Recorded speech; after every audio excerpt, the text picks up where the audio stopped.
All right, everybody. Good afternoon. Hope you guys are doing well today. And the calm before the storm is proving to not be very calm at all because things are happening. And we shouldn't be really surprised by that. It makes sense that a team would want to ink their players that they want to keep before they hit the open market, especially if you feel like the open market is going to give them more than you might have expected and you don't even want to open that door. So it's not a shock, but there was still a possibility of stuff not happening, and stuff is definitely happening. And let me tell you something. After a slew of moves and hinted moves that I haven't really been all that crazy about, I gotta say, in a vacuum, they've knocked it out of the park with this one. So, according to Ian Rappaport and multiple other sources, Ernest Jones IV has agreed to a 3-year contract extension worth 33 million, and just less than half of that is guaranteed. So, 3 years, 33 million, less than half of that guaranteed, 11 million per year. That's pretty darn good. Again, I want to stress, in a vacuum. The big picture, we're going to find out in the next few days, right? There's a big picture going on here. We're going to find out about it. So I can't really speak about this move in the big picture, but taken in isolation, this is pretty great, actually. Just to give you guys an idea of why I say that, if you take a look at what happened earlier today with Nick Bolton, he got 3 years, 45 million. And there were several people, like I think it was Nemhauser who said this, and there were a couple people in my Discord server. The sense was Ernest Jones was going to get more than Nick Bolton. Now, I didn't necessarily agree with that, but even if I didn't agree with that, I would not have expected him to take significantly less. Nick Bolton gets 15 million a year, and Ernest Jones gets 11 million a year. And again, we don't know exactly how both contracts shake out, but on the surface level, that's pretty nice. And obviously, the thing that may have held Ernest Jones back from getting more money was the knee injury, and now we have to hope the knee injury holds up over the next 2 years at least. But supposedly, the knee surgery he just had was pretty much maintenance, and it's not that big of a deal. So, if that's the case, I think we have done very well here. We have kept Ernest Jones on an agreeable, reasonable, smart contract, and I can definitely get behind this in a vacuum. This is a great signing with great value for a player that helped us a lot last season.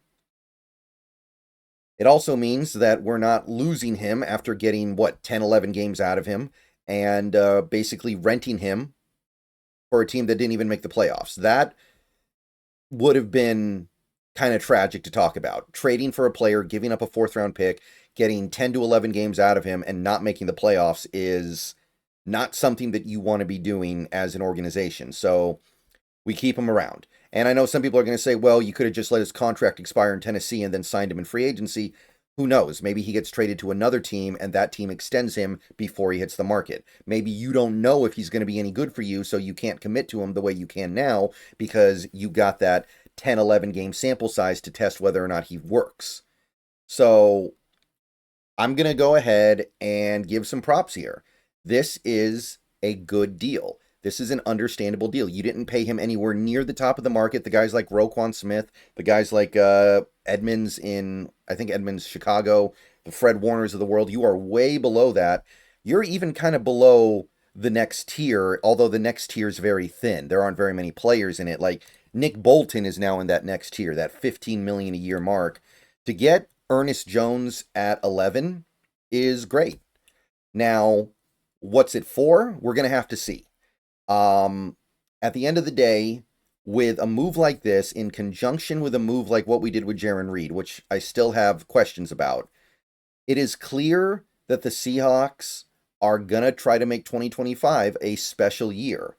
And they're building a defense that should be able to be special in 2025. I will give them that.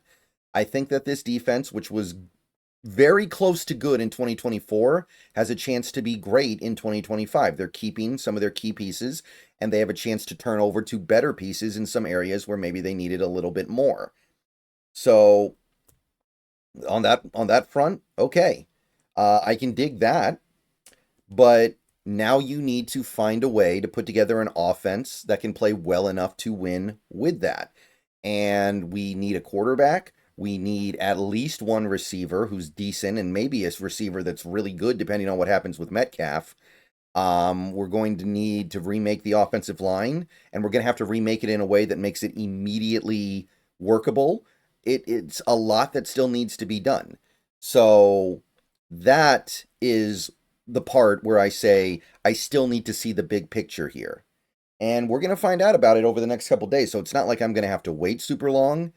But right now, I mean, we are committed to this defense. We are trying to make this defense great. And there's nothing wrong with that. That's for sure. The team that just won the Super Bowl had a great defense. The Eagles, their defense was one of the best in football. So I understand it. But what now? What do we do now? How do we make the offense good enough to win with a great defense? Right now, I think we're pretty far away from it. Right now, I think that the options with which we could reasonably accomplish it are pretty limited. So this needs to be for something. You've got this great contract with Ernest Jones, and I want to stress that again. This is a great contract. This is better than I thought it was going to be before. I thought before the cap went up more than expected, I thought it was going to be like 3 years, 36. The fact that the cap went up and you got him on 11 is a big win, and I'm really, really happy about it. I really am. That's awesome. But what is it for? What are you going to do to make sure that Ernest Jones's efforts, because he's a really good player, you have to make sure his effort results in wins on the board. So there's still work to be done, but taken in isolation, this is money. This is money in the bank. I like it. I love it. And as someone who was a little bit unsure what was going to happen with Ernest Jones over these last couple days, I wasn't sure if I wanted him. I wasn't sure if it made sense to bring him back. For this kind of a deal, you get on it. You get on it and you roll forward. So we still don't know what's going to happen now. I personally am still sitting here just wondering, okay, that we got plenty of stuff to do on offense now, but at least I can say that defense is looking like it's going to be good in 2025, and that's certainly worth something.